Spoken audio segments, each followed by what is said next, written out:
I'm excited to pick your brains because I'm trying to live to 300 years old. So I think a lot of people is looking into that. you think it's possible for me?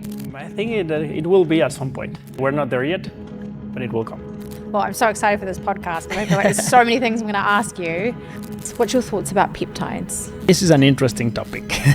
Stem cells are not like the magic savers and they will go and repair the tissues, That's right? kind of how I pictured them in my head, you know? For a lot of patients, they don't understand that everything starts with the feet, and that if you don't have a good ankle mobility, you are very prone at age 65 to fall and break your hip. And if you break your hip, you are at 30% risk of dying. So does this mean I have to stop wearing my heels? Probably. Heels are so bad, aren't they? Hi everyone, and welcome to HYPERSCALE. It's your host, Bri Prestige, and today I've got Federico von Son with me, and we are going to be talking about one of my favorite topics, all things longevity. Welcome to the show. Thank you for having me. So tell me a bit about your background. Like, how did you even get into longevity and trying to optimize your health? How deep should I go in terms of my background? Oh, you can go deep. No, so I've always been involved in this field because my dad, he was also a physician, and he was one of the pioneers in it was mostly known as the anti-aging era, like Yes. 25 years ago.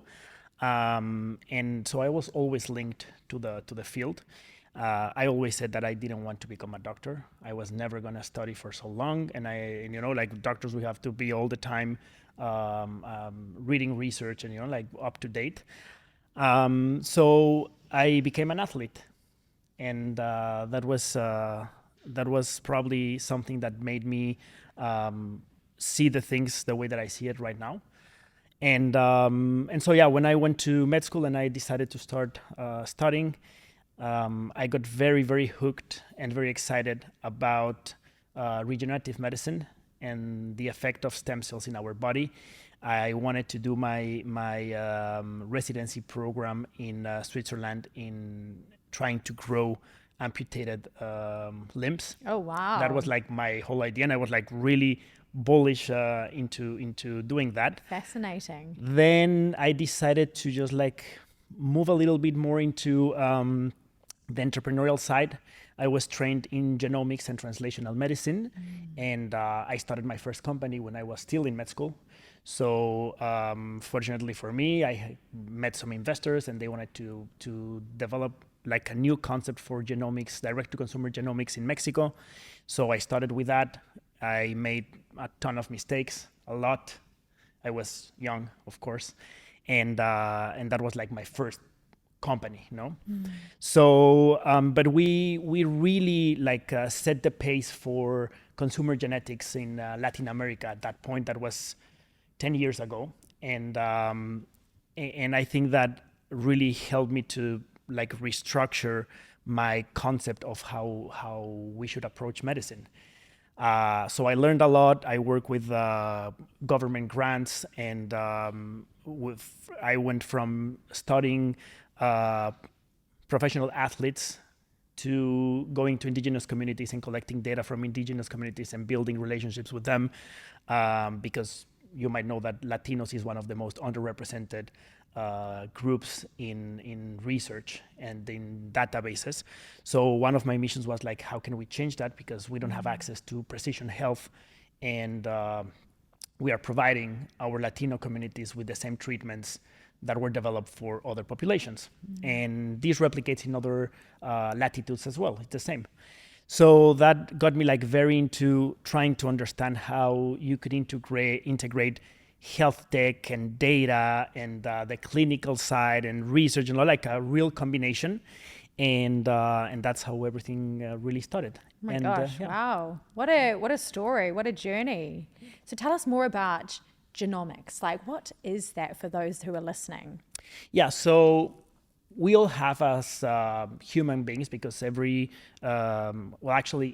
living cell has a genetic code, right? This is mainly like a recipe that we have in our cells to behave as they should, So because every single cell behaves differently in different tissues and to express different proteins.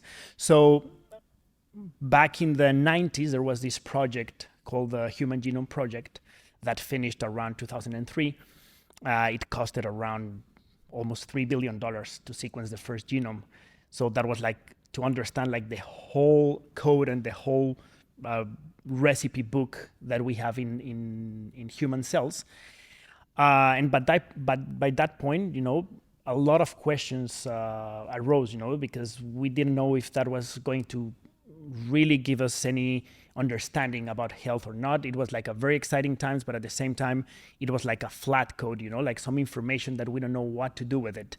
And up until now, we don't really understand 100% of the genome. But we know that it's there, it's a code, and we know that a lot of diseases are linked to these codes and to the genes. But we keep discovering, what it's doing, and each one of the regions, what it's there for, and how can we leverage on that also to improve some diseases and to make our cells behave differently. Hi everyone, I'm gonna make this quick so you can get back to enjoying this episode of HYPERSCALE, but I have a small favor to ask of you. I really need your help in order to take this podcast to the next level, and it all starts with you, our amazing listeners. By hitting the subscribe button, you not only tell the world that you're part of a community of big thinkers who are hungry for knowledge and fascinated by innovation, but you also help us bring even more amazing guests onto the show so that we can shape the future by asking all the right questions. So, yeah. So what kind of things do you think in the future, once we really understand this, what kind of things do you think we could cure or discover about humans? So since we're talking about a code, once you crack the code and you understand, there's no perfect code, right? There's always an interaction between your genome and the environment. And every day there was a paper, I think, published a couple of days ago in Nature that shows now that the environment has a huge impact on how we age and how we actually behave, right? So we're understanding now that this code is there, amazing, but now how can I make this code behave in different ways? So I think that the most exciting right now is how can we understand the different layers that is called now multi-omics, so different layers of information within the, let's say, from this code up to how we express the code and how we look like, which is called the phenome, and all of these layers in between that makes us human and makes us behave as we behave, develop diseases, have different eye color, skin color, the differences between races. So I think that right now we're still trying to understand how everything is interconnecting. Yeah. And maybe I think that AI is going to help us with that, because that's the way that we can understand all of these overlaps. Yes. So when you're talking about the environment having an impact, are we talking plastics or lack of sleep? Do these things impact our genome? Well, it's everything. It's everything from exercise, sleep. We were talking about the exposure to the sun and humidity. Every single factor that interacts with us has an impact. The thing is that we probably don't know yet what's that impact, right? So we're focusing on specific things because after industrialization, of course, there are some signs that we can see, red flags, and we can already know that quality of food and processed foods and microplastics and toxins and endocrine disruptors. So we already know that there are a lot of things that have a huge impact, and that's why we're focusing on that. But really, the interaction with our genome, it comes from everything that gets in touch with us. We were talking about the light, everything really generates a reaction in our body, but we don't understand it yet. Very interesting. So artificial intelligence, what kind of things do you envision artificial intelligence being able to help us with? Or maybe it's already helping us now. Tell me a bit about the use applications. Okay, so to make it simple, and That would be just good. try to Let's keep it basic for everybody. to keep it basic, but also to what's tangible right now. Yes, yeah. It's really to identify the interaction between all of these areas that I've just mentioned. So how can we understand health data from a different perspective? If I can have access to your electronic health record, and then we can have access to your smartphone, your biosensors, like real-time readings of how you behave when you're in touch with that environment. We can have access to the type of the food that you eat. We can have access to your blood work and biomarkers. We can have access to more information about your environment. Then connecting all of those dots and being able to identify patterns, that's very complicated, very, very complicated. And I think AI can really help us to make sense out of the data. And once we identify those like potential areas of opportunity, I think there's a lot of things that can be developed by identifying those patterns. But I think that's where, I mean, we cannot do that, right? So it's impossible when you're trained in med school and you're seeing like a complicated case in internal medicine, right? And you have like this Dr. House case where, like everyone is trying to identify what's going on, and you're only talking about one specific situation. You have the patient there, and you have a lot of data that you can see. Now, imagine adding 20, 30, 50, 100, 200 layers of data, additional data that you can now add. So it becomes impossible for a physician to do it. So I think that AI is really becoming a really good tool, and that we need to learn how to use it for the benefit of the physician, and more importantly, for the benefit of the patient and the population. One of my earlier podcasting guests said that he's been using his LLM, so like ChatGPT or something similar, to like feed it all of his longevity data and, start to almost be coached by it. Are you seeing some of your patients going that far already when it comes to, really thinking of like the day-to-day? So first of all, they use ChatGPT to search more about me in the clinic. Oh, yeah? So they tell me, Is this guy legit? I found you. Yeah, exactly. Is he going to help me live to 300 years old? Yeah. So I found you in ChatGPT. I was like That's typing. Good. Means you're all over and the I'm web. like, okay, now we should probably work with ChatGPT and do some ad work or something, and campaigns there. I don't know. That's probably coming at some point. But that's like very normal. So, like for the last maybe 2-3 months, it's becoming more common that people actually come and say, oh yeah, I asked ChatGPT which is the best longevity clinic or physician or whatever, and I came to you, right? Amazing. So that's like the first interaction. But I do see a lot of patients that they use these tools to guide their decisions and their journey, because it's even complicated. If it's complicated for us, it's of course more complicated for the end user, right? But I would say that it's still more complicated for us, because as deep as you go in terms of researching and identifying patterns and data sets and stuff, it becomes more and more and more profound and complicated, So I think this is a great tool that we just need to ask the right questions, and we have to provide it with the right data sets and information. And if we can do that, I think it's going to give us really, really nice answers. So say I'm a patient, and by the way, I'd love to come see you in the clinic. So we'll make this happen. Sure. I'm like always thinking about how I can live till 300 years old, and after all of the nuances and discoveries and anything I can be doing to make it better. But so say I'm your patient and I come and see you, like what could I expect? Like what kind of assessments do you perform on me? And then what kind of protocols do I essentially follow?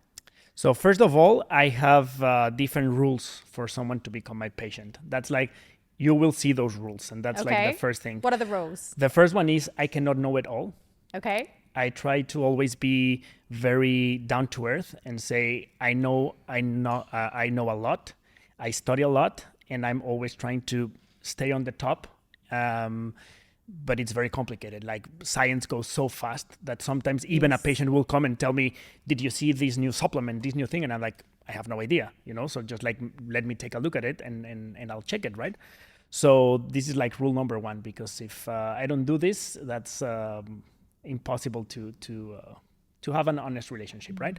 Second one is commitment. So if you're not committed to really make a change in your life, a lot of patients come and they say, oh yeah, I want to start my longevity journey. Okay, we'll go to step -10, right? Which is lifestyle factors. Are you willing to stop smoking? Are you willing to stop drinking? Are you willing to exercise and to eat nutritious foods? Not to, and they say no to A, B, C, and like, sorry, but like based on research right now, that can add up to 25 extra years to your life. Yes. So why do we go to the gene therapies and stem cells and advanced therapeutics if you're not really doing step 1 or 2 or -10, right? So this is the second rule, and I think this is the most important. And with it comes compliance. So the third one is like compliance and reciprocity. So I always have to learn something from my patients. If I don't learn something, if they tell me that they are in real estate or there, I also like to learn from other things. So they have to teach me something. Otherwise, this is not a working relationship. Okay, noted. So before I come to you, I'll put a little list of things that I could teach you. If you can do that, we can start. So after that, we have different ways to approach it because of commitment mainly. So a lot of patients, they want to come and just go through therapeutics. We can always do it, but I'm very honest and tell them, we can do advanced therapeutics and you will see some improvements. So when we're talking about therapeutics, what do you mean by this? A lot of people want to do therapeutic plasma exchange, which we are not doing yet, but we do the EBU procedure that you probably have heard of. We use advanced cell therapies and biological therapies like exosomes, stem cells. So these are some of the things that we do. Gene therapies are very, very, very close to become something, and I'm very excited. That's why I smile, because this is something that I think it's going to start happening very soon. It's already happening, but it's not like widely used. So there are a lot of things in terms of advanced therapeutics and senolytics and many things. But we always go back to the basics. If a patient comes, we need to first of all understand the commitment and also time commitment. Some people travel a lot, so especially in Dubai, it's like we see a lot of people just like going back and forth. So depending on that, we create a plan for the patient. Usually how it looks like is we start with baseline assessment, where we do or gather a lot of biomarkers, blood biomarkers, urine biomarkers, genetics, epigenetics, microbiome. We really gather a lot of data, imaging, and we start collecting the data, we start analyzing the information, and based on that, we create a plan, a strategic health optimization plan, right? So we have a multidisciplinary team, and based on all of these data sets, we start making decisions. Like we identify these issues based on your symptoms and based on your markers, and this is the way that we would approach it. So we create a plan, and now it's turn for the patient to start deploying it. And this is where it becomes tricky, right? Because now we need compliance from the patients. And so this comes also with motivation and psychology assessment, like really building a team that can be your support group. But this is basically how it looks like in terms of how we approach longevity. So when it comes to this like protocol that we might have, like are these, I'm guessing like nutrition and sleep, like these are daily habits that essentially you would hold people accountable for, in addition to some of the more advanced therapies and things? Yeah, it goes all the way down from, clinical nutrition, but we also add biosensors to the equation. So if a patient has never measured the way that their glucose reacts to specific foods, we'll add it, because metabolic health is one of the, or maybe the most important cause of diseases worldwide. So we always want to understand how you react to certain foods. And so continuous glucose monitors, that's like something that you will for sure go through. And then if patients don't have like any type of extra biosensor data that they can provide, we provide them with sensors also to start gathering more information. And we really like Whoop Watch, Oura Ring. Is this what yeah, you're it meaning? depends on the patient because some Yeah. of them don't want to use one or the other. So we choose strategically, but we definitely want to understand patterns. You know, it's like the data so far with the biosensor is like you cannot rely on it 100%, but I think it will get there at some point. But we can see patterns and we can see trends, and this is what really matters, you know. So how can we see a trend in your recovery, post-exercise recovery? How can we see a trend in your sleep? How can we see a trend in the way that you are reacting to certain foods or the timing of those reactions? And so that we can start modifying based on that. So this is usually the way that we approach it. And yes, of course, it comes with a personalized nutrition plan, supplementation plan. If we need to use IV therapies to boost something that we think we might boost at the beginning, we'll do it. And then we move all the way up to advanced therapeutics. But we can go as basic as starting with physiotherapy, right? Because it has been overseen, you know, like the importance of mobility and the importance of building the foundations for longevity from movement, right? So we do a lot of analysis in terms of muscle strength, VO2 max, stability, and based on that, we have a professional team that will start just like from the basics, you know, teaching people even how to move and perform an exercise. And yeah, we just start building from there. So in terms of trends, like, are you seeing anything in today's world that is different from maybe like, I don't know, 15 years ago when you were first starting out in your career? In terms of training, Or trends like environmental impacts, or maybe people are presenting in a certain way compared to how they were before, or not so much?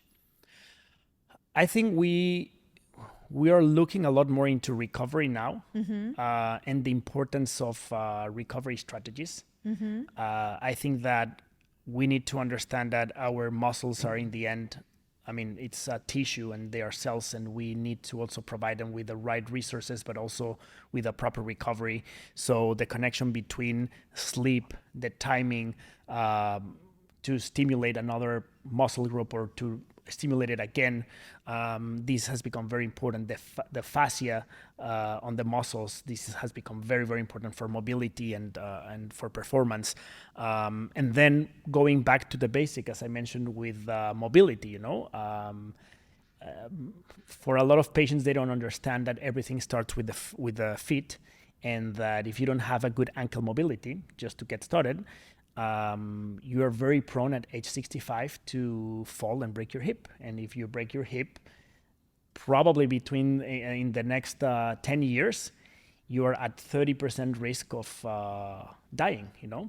Yeah, wow. So, no, at the first year, you're at 33% risk of dying. Wow. And after 10 years, almost 70%. So it has a huge impact, right? And that's because it's a translation of your overall health. But it all starts with the feet. So with the ankle mobility and with the strength in your feet. So if we don't start like going back to the basics, and you know, like fitness has always been somehow connected to the visual side of fitness, you know, how do you look instead of how you perform? And I think we are trying to go back into how you perform, and the look is probably not becoming most of the like too important to the equation. So does this mean I have to stop wearing my heels and start walking around in bare feet? Probably. Heels are so bad, aren't they? But they look cute. They look cute, yeah. But I'll think about it. Exactly. You know? Or, I mean, there are strategies at least, right? So if you're going to be using high heels for a long period of time, at least you should take them off as soon as you can and stimulate your feet, because your feet lose strength and they lose tone and they lose mobility because they are fixed, right, in a position. And they have an angle, and you don't want those angles. You want to have zero drop in your angle. So there are a lot of things that are connected. So yeah. And recovery. So yes, I have been hearing that recovery, you know, it's definitely been getting some more airtime. Say we've gone to the gym like 3 days in a row, or even 2 days or 1 day, whatever, but we are feeling exhausted, should we go back to the gym, or do you really think that prioritizing recovery is the best thing to do? Then again, I use data and metrics. Okay. I think that's of course, the way you feel, it's very important, but I'm going to give you a very simple example. Someone that has higher levels of testosterone, naturally higher levels of testosterone, will recover faster than someone the same age with lower levels of testosterone. And then we can go like deep into receptors and other things that it's very complicated, but there are a lot of things that are playing into recovery, right? So it's very important how you feel, of course. If you don't feel like training that day, probably your body's telling you, I'm not ready to train. But if you add data to the equation and you can measure your heart rate variability, is there a trend downwards? So I'm not recovering very well. So my central nervous system is telling me that there's something, I cannot, that I'm not recovering in a proper way. Of course, hydration, sleep, there are metrics that can be measured, resting heart rate. And if your body's not yet recovered, sometimes the recommendation would be you can stop for today, or you can have a passive recovery, and then you'll start again 2 days after. Testosterone. So this one's for you boys. I know I've got a lot of men who listen to the podcast, but are you seeing lower levels of testosterone in men coming to the clinic? Because this seems to be a common thing that I'm hearing a lot of my male friends complaining about. They feel that they're just a lot lower in tests than what historically men were in the past. So we have some important things here to be highlighted. First of all is, what does normal mean? True. Right? Because medicine has always relied on lab ranges. But we know that lab ranges are population ranges. And as those ranges change, also with disease, they are just moving downwards or upwards. So we need to be very careful on how to use that data. Yes, we see a lot of people more with symptoms of low testosterone than with actual low testosterone. So this means that probably we are seeing a trend into there's something disrupted in the path. Maybe it's not the production or the synthesis of testosterone, but maybe something that it's not allowing testosterone to either convert into its active form or to have an effect on a tissue level. So there are a lot of endocrine disruptors, like you mentioned, microplastics and phthalates and perfumes, and a lot of things that are contained in different products that have a huge impact in disrupting our endocrine system. So this is something that we are seeing more frequently.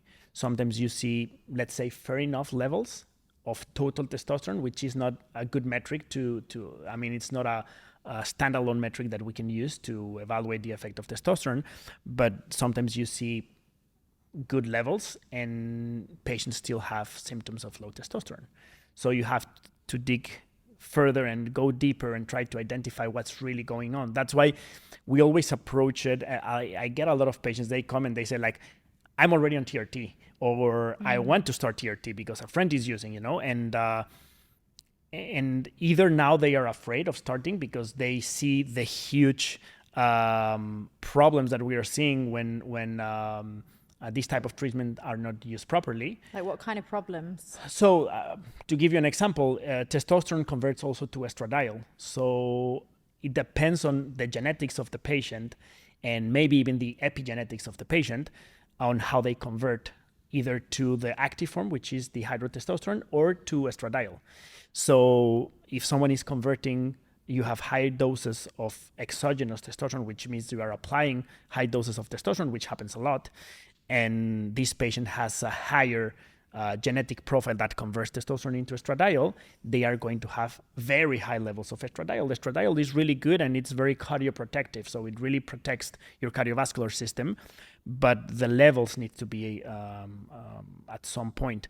And a lot of times we see like super physiological levels of estradiol, and that it's like patients feel like they are in a menopause at their wow. 40s, Yeah. and they shouldn't, right? And so this is so they have hot flashes and they have issues with sleep, and they just start having these very clear signs of high estradiol.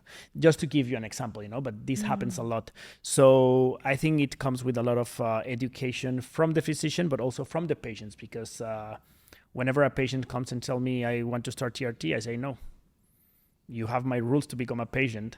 You have to go through one of the programs, because I'm going to be very thorough and I'm going to educate you a lot as well, and to gather a lot of information to make smarter decisions, because that's what we're doing, precision longevity, right? So I don't want to start you on something only based on one metric. Sometimes symptoms are good enough, and we say you have like very clear symptoms for something, I'll start you and I'll make you feel better, and then I'll move from there. Sometimes that's enough, but sometimes we need more information. So advanced therapies like stem cells are really getting, a bit of airtime these days. Like, is it true that if I have like a sore knee or something like this, if I put stem cells in them, then my knee's going to heal a lot faster? Like, what kind of things are you guys seeing with stem cells? Yeah, so there are a lot of misconceptions in terms of stem cells. Okay. The first one is that the most research area of stem cells, I would say, is osteoarthritis and joints. And we've understood through all of these, or most of these studies, that stem cells, we thought that they would travel to the tissue and start repairing the tissue. So this is the first misconception. Like, stem cells are not like the magic savers and they will go and repair the tissues. Oh, that's right? kind of how I pictured them in my head, It's just a good marketing, on how to say that these stem cells work. Really what stem cells do is that they go and identify those tissues, because there's a chemical signal that is being sent by that inflamed and damaged tissue, right? So stem cells can migrate and can identify those tissues, and then they can help your local stem cells and your local tissues to repair themselves. And if there's any damage in those cells, let's say that those cells are senescent, which means that they are already aged and they cannot produce enough energy, or they cannot behave as a regenerative cell, they will help them transferring, let's put it simple, information and nutrients and basically mitochondria to the other cells, to help them repair themselves and behaving as a regenerative cell. So this is most of the effect that it's performed by stem cells. And then communication, maybe you've heard of the term exosomes. So they secrete exosomes, which is like small bubbles of information to start sending to other cells, and just like a quarterback, right? So they are telling them how to behave and how to repair. The good thing about stem cells is that as we age, we lose, first of all, the ability from our own stem cells to regenerate and to repair tissues. So when we have, let's say, an injury, inflammation is very good for our body, right? Because inflammation triggers the regenerative process. So we need inflammation. That's normal. That's okay. The problem is that when we don't have enough regenerative components, inflammation can become chronic inflammation, because we don't have this shift from inflammation into regeneration. So with stem cells, we are adding now enough sources for the body to start repairing. So this is where it becomes very important. And that's what has like all of the scientists and physicians very excited. But as usual, we always exaggerate in terms of what things can do, right? So they work very well. They have a huge effect, but we also need to be conscious about, like the limit on what we can achieve with stem cells. So it doesn't mean that it doesn't work. They work very well, but we need to be very transparent and honest that there's like a limit on what they can actually do. Mm-hmm.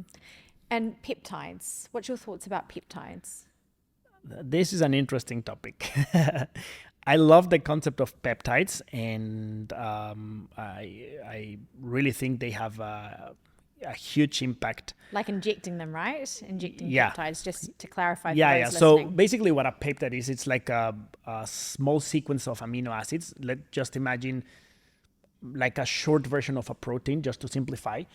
And they basically go and bind to specific areas of our body, depending on the size of the peptide, and they trigger a response, right? So we have peptides that act in our central nervous system. We have peptides that act locally to repair tissues. We have peptides that act in our thymus to act as this quarterback to modulate inflammation and our immune system. So there are different types of peptides. There are, I would say, hundreds or thousands of peptides that have been researched. The problem with peptides is that, as far as I know, they cannot be patented. It's the same as with genes and the same as with stem cells and with many other treatments. So this is why probably for the pharma industry, this is not very appealing, right? A clear example for a peptide is insulin. And we use insulin as a treatment for diabetic patients. But I disagree with that treatment, but it's there. It's a treatment. Same thing with semaglutide or these brands for peptides for weight control. Like Ozempic and... Yeah, the molecule cannot be patented. The vehicle or the way of applying it or using it, that's what can be patented. So whenever the pharma industry can develop something like that and they see there's an interest, because pharma industries, there are some of the ones that really do research with peptides, and they just say like, this peptide doesn't work, this doesn't work, this doesn't work, and maybe this I'll keep in my let's say in my research areas, and then I'll work with them and let's see if we can develop something to patent it, right? But this is the thing with peptides. It's I think it's very exciting and it's very simplistic. Most of the peptides, we produce them ourselves. One of the most popular is BPC 157. I'm on that one. Yeah. We produce it in our GI, and that's a naturally occurring peptide, right? The thing is that either we stop producing it or we can use it locally or in another way so that it can trigger regeneration in our tissues. And so that's the thing with peptides. The other problem is that we don't have enough clinical studies. Yeah. But it goes back to the same that I just mentioned. We don't have enough clinical studies because if something isn't patentable, like it's why should I invest into running clinical trials, which is very expensive, by the way. So I think it's very exciting. I think it will grow and keep just trending upwards. And that's why the pharma industry is also jumping into finding a way to being able to patent some of these peptides and doing research. Yeah. So I think it's going to stick. Interesting. Everyone I've spoken to who's on peptides, raves about it. So I was like, okay, I'll give it a go. I went to see Dr. Nass at DNA Clinic and went on 3 peptides. So I've got the muscle recovery one, so the one that you mentioned. And what's the other one, Olivia? Why are there so many long letters and numbers? I have to send her my health. Thymosin beta 4. Yes. Yeah. So that's another muscle recovery one. CU, yeah. The copper one, so that's for hair and skin. So I just started that one. Yeah. And the muscle recovery ones, I feel way better, fresher, got more energy, able to exercise more, less I was having almost pain, muscle pain from I think all the weightlifting and stuff that I was doing. So that's been interesting as well. But I was looking and seeing that there's not a whole heap of research and things like this. So I think it's interesting what you say about big pharma and it's complicated. Are you on peptides? I cycle them. So sometimes I use peptides and sometimes I just get off. Since there are not standardized protocols, unfortunately, it's still what should I do, right? Yes. And based off the physician knowledge and gathering knowledge from all over the world, and try to see what's the best to be applied. So, but there are not really well human RCTs or randomized controlled trials that can show the effect. And for safety, there are a lot of studies, or at least enough studies for some peptides in terms of safety, but not in terms of efficacy. So sometimes it becomes anecdotal, right? There's some research for some peptides in Russian, because Russians started researching peptides, I would say probably back in the 80s, 90s. So there's some research there in Russia that has been done. China has also done some good research, but sometimes we don't have access to it, right? So it's also a language barrier. So I think there's a lot more data than what we can gather, but I also think that more data is going to come. Yeah. And the other advanced therapies you said you were most excited about, what were they again? I would say gene therapies. Gene therapy. Yeah. So let's dive into this. Like, what is gene therapy? So it's basically, we were talking about the genome. Yes. This is a code. Once you can read all of that code for one patient or one person, you can identify if there are some mistakes in these codes. These are mutations. Sometimes there are simple mutations where you just change like one word of the code or the recipe, but that can have a huge impact, right? So our genes are always being read by a system that helps produce a protein out of there. So when there's a mistake in this code, the only way right now to repair it is by adding a copy of that gene that will allow it to express the right way. Because if that gene is not being expressed the right way, the protein is probably misfolded or it's incomplete. So just as we mentioned with the peptides, it travels and it has an effect in a tissue. So you don't have this with this broken code. So what gene therapies are doing is providing you with this new code for a specific gene or for multiple genes for you to produce those proteins. So for longevity, this is becoming quite exciting. There are no proper protocols yet, but I think this is one of the most exciting areas of research for the upcoming maybe 10, 20 years at least, because now you have the opportunity to make your body behave differently and to correct those mistakes in your code, which is amazing. So from flat, it went to dynamic, right? Interesting. So what do you think would be like some of the best kind of use cases of gene therapy in the future in like 20 years time? The most natural one and the most needed is genetic rare diseases. So if there's a specific disease linked to a specific gene, when this gene is mutated, then a disease can present, right? And sometimes there are metabolic diseases that are completely fatal or not compatible with life or very disrupting with the development of a baby. So I think this is the first use case where I see that we can really help patients, by just helping them express this protein to recover from a disease that so far you cannot recover. So I think this is the best use case. And then, of course, we can think about longevity genes, right? So how can I overexpress a longevity gene that I know is protective? Or how can I mitigate or downregulate a gene that I know can make me age faster? So I think this is also going to become very, very common in the upcoming years. And there's going to be a lot of data and a lot of research, and a lot of people say like, yeah, let's do it. It's very safe. It has been researched for around 50 years. And the way that it works is you use a virus, you put the information inside of the virus. So the virus, it doesn't cause disease in humans, at least some of the viruses that are used. And then you put that gene inside of the virus. So you create the right copy for that gene that is mutated. You put it into the virus, and then the virus will use the systems that they have to infect, and now we call it transfection.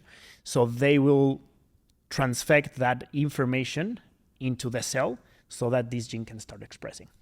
So just to make it simple. Wow, so interesting. Thanks I feel like I'm in like some science class right now. I'm like fascinated by all of this. There's like a so thin line, right? It. With science fiction, yeah. Yeah, wow. What about like designer babies, like CRISPR? Like this is a form of gene therapy, right? Where you can pick and choose what kind of genes you want your baby to have. So if you want them to be smarter, or if you want to omit perhaps certain diseases that they might be, that they might potentially get. Like, what's your thoughts about this? I think there's, I'm not sure if it's a company or a research group in China that they already did that. I think he got put in prison, right? The guy that did it? Yeah. Yeah. But I think he's out now. So I think there's always a connection between ethics and how research advances, Yes. right? It becomes very complicated because I can never be in a position, or if I had to be in a position of a patient where you know that you do genetic screening and you know that you have both of the mutations on both ends, father and mother, and then it's going to be a yes or yes that the gene is going to be expressed in that baby. It's like very natural. I would for sure choose, to avoid it. Yeah. When it comes to choose the color of your eye, skin, and your IQ and stuff like that, that there are a lot of claims that can be done because this is polygenic. It's still very hard. I'm not sure. I mean, I think it comes all down to ethics, and I think it will exist, and we are already very close to see that like widely used, to be honest. But I don't think I have like a clear position on that. And the term longevity is going through a bit of a trend right now, you might say. And Dubai is very much positioning themselves as a longevity hub. Like, where do you sort of foresee this going? Because I even saw when I started talking about it 3 years ago, I was thinking like, how do we change it from being almost like this sick care system, especially in America, that we find ourselves living in, rather than, a healthcare system, which is essentially what it should be. And when I first started having these discussions, people were like, oh yeah, like we need this like community movement and stuff like this. And now it seems like every second post on my Instagram feed, although maybe it's just the algorithms feeding me more of what I love, is to do with wellness, with longevity, and with this kind of trend. Like, are you seeing a lot more interest in your space? 100%. Yeah. I think that first of all, we are becoming more conscious about the topic. I think new generations are more concerned about going back to basics and to the roots and to the cause of things, so to avoiding the development of disease.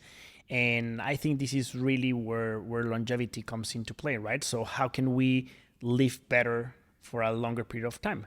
But again, we know that by doing the basic stuff, we can live up to age 95 very healthy.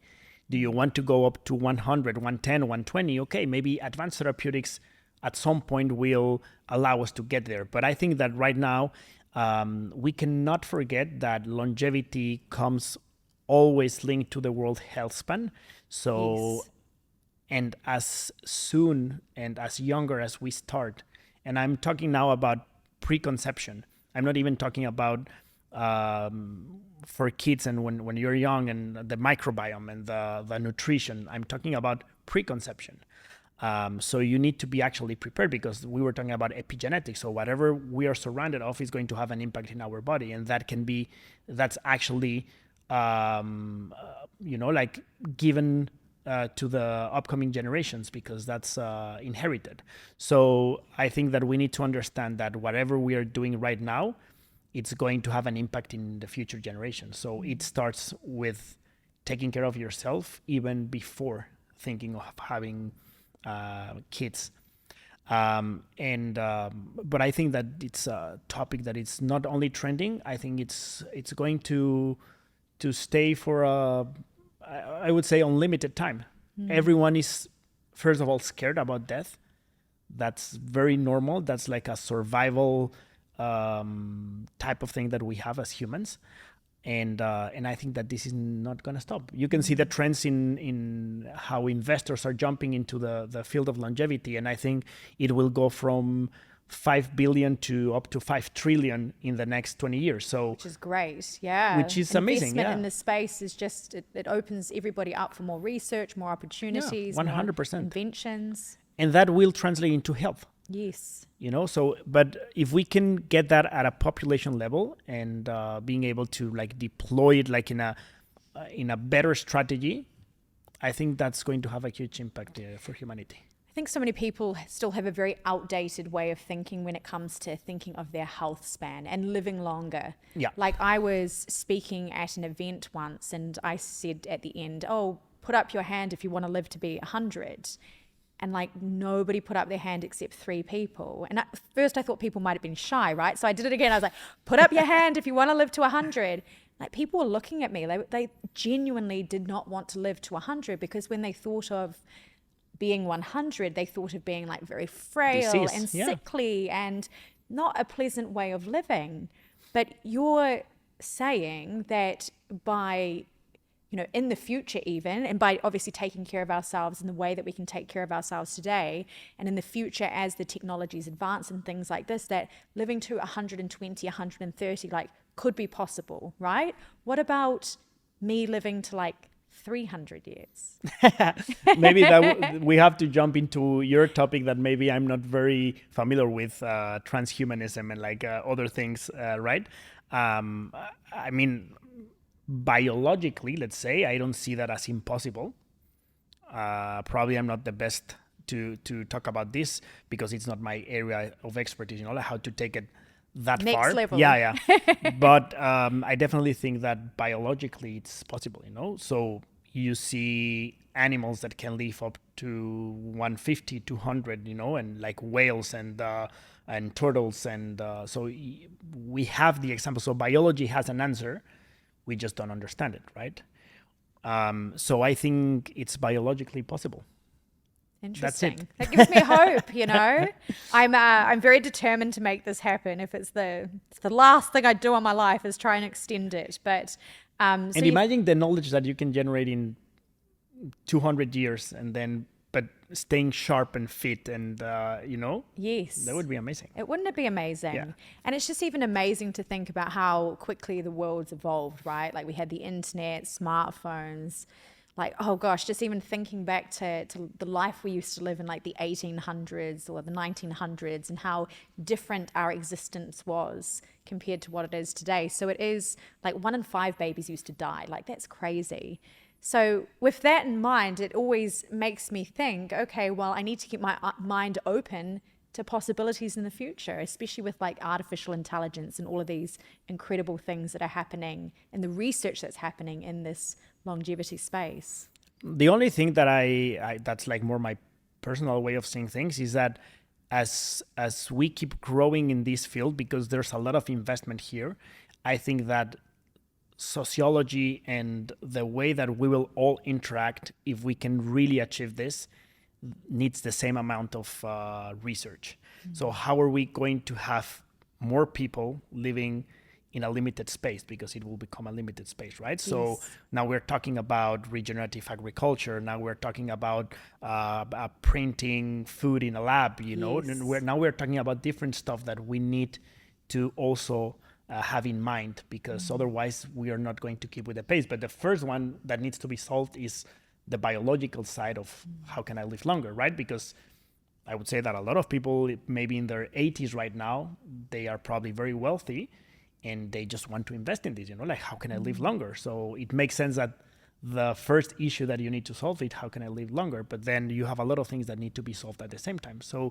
it becomes a more complicated equation, but also more exciting. It is exciting. A bit of a challenge, Yeah. Maybe we end up in Mars. Well, I was going to suggest that, but I'm kind of keen to go to Mars, but it needs to have a nail salon and maybe not as much dust and a few things like this, a few tweaks we need to make until I'll go up there. So at least I know that my next or one of my next companies or ventures in the future is going to be in the aerospace field. And something. You'd go up to space? Yeah, of course. Yeah? Yeah, but I'm still planning to have more kids, so I've been already told that they need to be at least in their 20s so I can do that. Interesting. So I'm okay. Would they go with you? Probably, yeah. Do they like space? No, I mean, those kids are not born yet. So, so future children. But they will like it. Raise them as soon as they start to like space. So amazing. So what can someone listening today, what do you think is the first thing they should do if they're interested in longevity, living longer, healthier lives? I would say that trying to find that self-motivation, that's step one, and creating a positive mindset about around health. If you become like only obsessed about a topic without having a clear idea on why you're jumping into it, I'm not sure that that's going to be sustainable. So I think you need to find first your mission, your personal reasons on why you want to live healthier and longer. And if that's there and you have like that goal, I think that's going to be way easier. Then once you have that and you have like the right mindset, going back to the basics, just like clear all of the basic steps, which research has shown very well, like stop smoking, stop drinking, exercise, eat nutritious food. I mean, it's very clear, you know, and then sleep. If you add sleep, that could add potentially another 2 years to your lifespan. So if you control that, you're already probably 25 years up in terms of your lifespan, right? So I think that that's like the basics. And yeah, I think that it might sound disappointing for a lot of people, you know, but everyone like, wants what's the magic pill? Exactly. Everyone, that's what I was going to say. Everyone wants the magic pill. For sure, something will come that will have a huge impact in terms of reversing aging or clearing senescent cells or avoiding senescence in general, which is aging of cells. But as of now, I think we have the proper tools to at least extend our life to a healthier life up to close to 100 or 120 easily. And we have it right in front of us. So we just have to start doing it. So if I want to come by the clinic, like in the next couple of weeks, like what's something cool I can do? Well, I would say that from the advanced therapeutics, of course, there's a procedure that we do that combines apheresis with oxygenation and ozonation of the blood. Interesting. Yeah. This is something that is really interesting in terms, I think this is also something that will grow very fast in terms of research. And it's basically, how can I help your body to clean up some toxins and stimulate the regeneration process in your body? And then how can I make some genes express, or how can I create a mild stress in your body that will make your cells express differently to produce more energy, to produce more antioxidants, to control inflammation, to mobilize stem cells. So I think these type of procedures are very safe, very accessible, and I think that it's something worth trying. So what does that look like? Do I lie in a chamber, or how long does it take? No, it takes around 1 hour. Okay. You are basically laying down or in a regular medical bed. Then we literally pump out blood from one of your arms. Mm-hmm. We pass it through a specialized filter. We add there the oxygen and the ozone, and then we pump it back into your other arm. So you're basically... Interesting. You hear that, Olivia? It's going to be lots of blood. You don't like blood? We can use an eye mask, you know, like we have some patients, headphones. Yeah. We have some patients that want to do it that way. It's all right. It's going to help us live longer and healthier lives. Like, I'll do anything to get to my year 300. There's a nice study from a group in the US. I think it was published 1 month ago or 2 months ago. One of the researchers is a good friend. And they showed that by exchanging your complete plasma, you can reverse biological aging, which still, I would say, the way that we measure biological aging, it's still very, weird and probably unconclusive, but it shows a trend, like something's happening in your body and your cells are behaving differently. And they showed that for people that are like in the higher ranges or unhealthier ranges in some metrics, they can reduce biological age by up to, I think, 3.2 years. Oh, wow. So it's really interesting. I think science is getting there, and these type of procedures are very simple to perform. Of course, those are medical procedures, so that needs to be performed by a professional team, a medical team, and they need to have the expertise on how to perform them. But I think there's something interesting there. So I'm 27 at the moment, biologically. Or, if you want to think I'm chronologically 27 as well, that's fine by me. But so I'm 27 at the moment. So then if I start getting this kind of therapy, you're saying I could be like even 3 years younger, because I want to enter the rejuvenation Olympics. That's Eventually. Also a very good question. So there's like a limit to rejuvenation, that it's first of all healthy. Okay. And second, like a limit, right? So because there's like a baseline for your cells. So I would say that it would potentially help you more to, as you age chronologically, to just like preserve that biological age, if that makes sense, instead of going even further in terms of So your not like Benjamin Button exactly sort of thing. Okay. Exactly. Well, thank you so much for coming on. This was super, super interesting. And I'll definitely come and see you at the clinics next week. It's like, what, opposite my house? So it's nice and easy. Thank you for inviting me, and I'll be very happy to host you. Amazing. Thank you. Thank you.